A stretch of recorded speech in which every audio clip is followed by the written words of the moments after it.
ಆಕಾಶವಾಣಿ ಪ್ರದೇಶ ಸಮಾಚಾರ ಓದುತ್ತಿರುವವರು ಅಭಯ್ ದಾಮ್ಲೆ. ಮುಖ್ಯಾಂಶಗಳು: 88 ಕ್ರಿಮಿನಲ್ ಪ್ರಕರಣಗಳಲ್ಲಿ ಪೊಲೀಸರೇ ಶಾಮೀಲು, ಮುಖ್ಯಮಂತ್ರಿ ಸಿದ್ದರಾಮಯ್ಯ ಅಸಮಾಧಾನ. 42,345 ಬಡ ಕುಟುಂಬಗಳಿಗೆ ಶೀಘ್ರವೇ ಮನೆ ಹಂಚಿಕೆ, ವಸತಿ ಸಚಿವ ಜಮೀರ್ ಅಹಮದ್ ಖಾನ್ ಸ್ಪಷ್ಟನೆ. ಬೆಂಗಳೂರಿನಲ್ಲಿ ಮೆಟ್ರೋ ದರ ಏರಿಕೆ ಪ್ರಸ್ತಾವನೆಗೆ ಸಂಸದ ತೇಜಸ್ವಿ ಸೂರ್ಯ ವಿರೋಧ. ಹಾಗೂ ಗದಗದ ಲಕ್ಕುಂಡಿಯಲ್ಲಿ ಮುಂದುವರೆದ ಉತ್ಖನನ ಕಾರ್ಯ, ಐತಿಹಾಸಿಕ ಕುರುಹುಗಳು ಪತ್ತೆ. ಸಮಾಜದಲ್ಲಿ ಶಾಂತಿ ನೆಮ್ಮದಿ ಕಾಪಾಡುವ ಗುರುತರ ಕಾರ್ಯವನ್ನು ಪೊಲೀಸ್ ಇಲಾಖೆ ಪರಿಣಾಮಕಾರಿಯಾಗಿ ನಡೆಸುತ್ತಿದೆ ಎಂದು ಮುಖ್ಯಮಂತ್ರಿ ಸಿದ್ದರಾಮಯ್ಯ ಸಮರ್ಥಿಸಿಕೊಂಡಿದ್ದಾರೆ.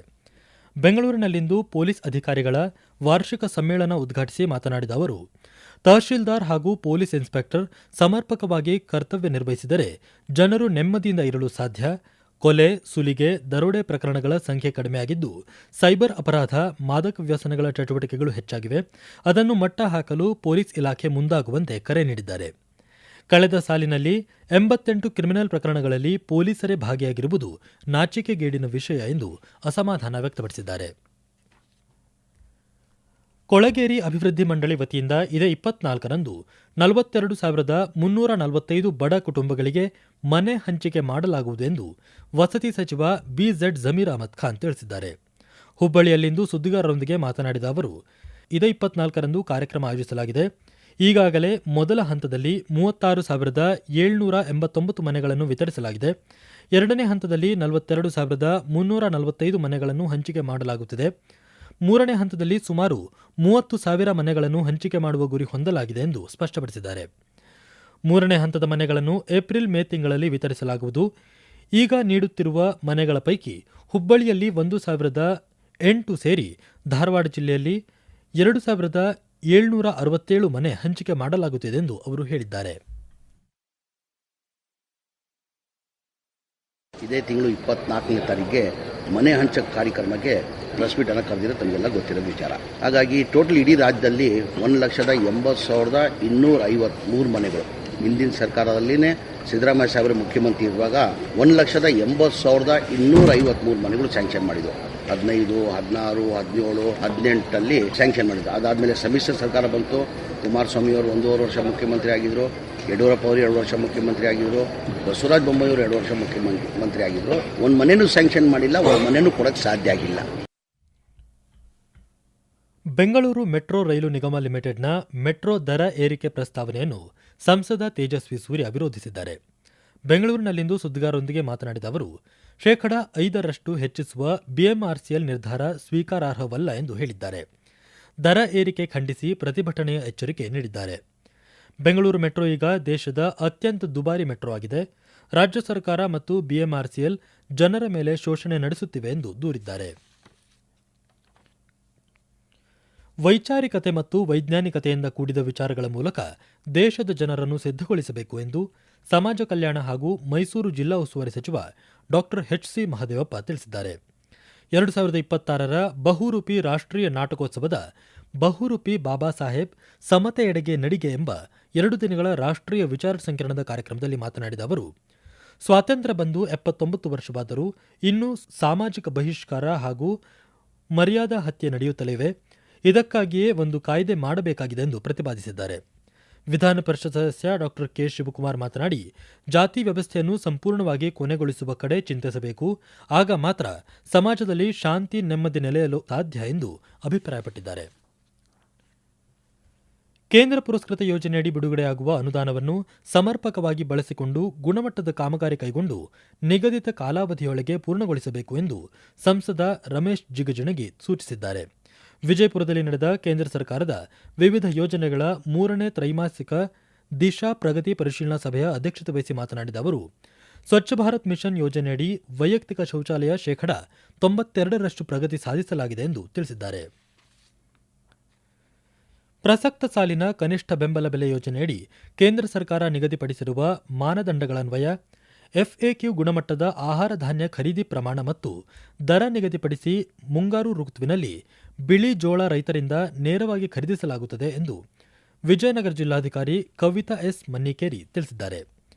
ಮಾರ್ಚ್ 31ರವರೆಗೆ ಪ್ರತಿ ಎಕರೆಗೆ 15 ಕ್ವಿಂಟಾಲ್ನಂತೆ ಗರಿಷ್ಠ 150 ಕ್ವಿಂಟಾಲ್ ಬಿಳಿ ಜೋಳ, 3,699 ರೂಪಾಯಿ ಹಾಗೂ ಮಾಲ್ದಂಡಿ ಜೋಳವನ್ನು 3,741 ರೂಪಾಯಿಯಂತೆ ಖರೀದಿಸಲಾಗುತ್ತದೆ.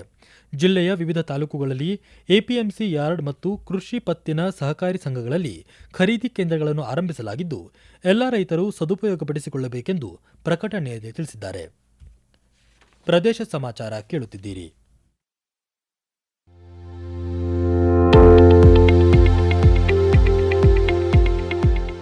ನಮ್ಮ ಎಲ್ಲ ರಾಷ್ಟ್ರೀಯ ವಾರ್ತೆಗಳು ಹಾಗೂ ಪ್ರದೇಶ ಸಮಾಚಾರ ಈಗ ಆಕಾಶವಾಣಿ ನ್ಯೂಸ್ ಕನ್ನಡ ಯೂಟ್ಯೂಬ್ ಚಾನೆಲ್ನಲ್ಲಿ ಲಭ್ಯ. ನಮ್ಮ ಎಕ್ಸ್ ಖಾತೆ ಮತ್ತು ಇನ್ಸ್ಟಾಗ್ರಾಂ ಖಾತೆ ಆಕಾಶವಾಣಿ ನ್ಯೂಸ್ ಕನ್ನಡ. ಹೆಚ್ಚಿನ ಮಾಹಿತಿಗಾಗಿ ನಮ್ಮ ಫೇಸ್ಬುಕ್ ಖಾತೆ ಆಕಾಶವಾಣಿ ವಾರ್ತೆ ಕನ್ನಡವನ್ನು ಅನುಸರಿಸಿ. ಮಾಹಿತಿಗಳ ಹೂರಣ, ವಾರದ ಕಾರ್ಯಕ್ರಮ, ಪ್ರಚಲಿತ ವಿದ್ಯಮಾನ ಪ್ರತಿ ಬುಧವಾರ ರಾತ್ರಿ 9:15